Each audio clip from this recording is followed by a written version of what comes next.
Hello everyone, this is Sam from SaberiSixRealEstate as well as Realtron Realty Inc. In today's video, I'm going to actually discuss some of the newer trends right now according to this report that was just recently released with regards to the rental market in Canada at large, but obviously it also applies to Ontario and Toronto. As of recent, obviously, you've seen me make a couple of videos about the condo market rate and the downtown condo market rate specifically, as well as other videos.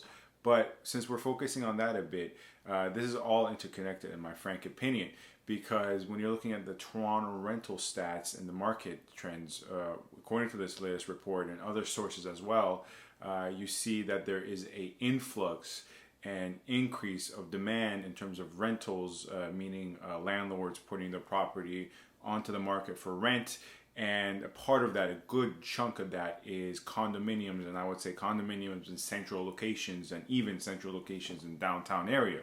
Let's go over the numbers quickly. So this is Canada-wide figure, but according to the report, the average rent was around $17.69 per month for all property types. So this is average of all rental property types. Overall is a 7.6% decrease annually. If we break it down into Toronto, and this is Toronto, right, not GTA-wide, Toronto, and we separate one bedroom with two bedrooms. Now, once again, this is one bedroom property types versus two bedroom property types. It could be two bedroom condos or two bedroom basements or two bedroom houses.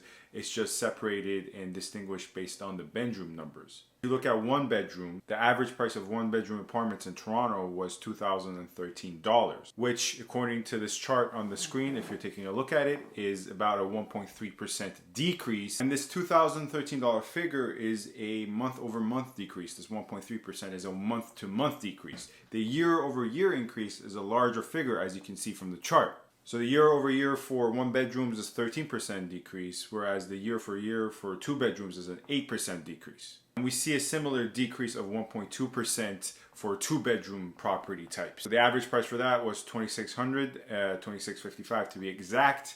And yes, as well, we see a price decrease of Toronto two bedrooms by 1.2%.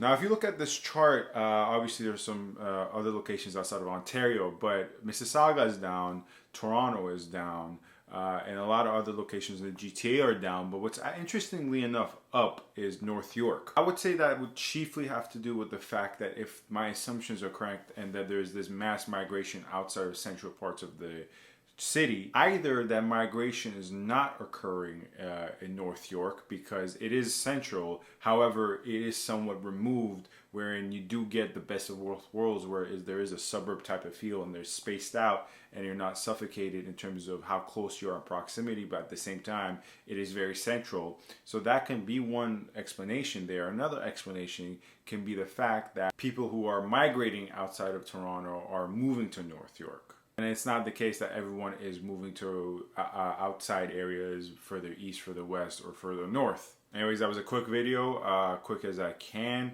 Unfortunately, there are other things to discuss that I don't have time for right now. Any questions, my contact info is in the description box, and please feel free to get in touch. Thank you very much.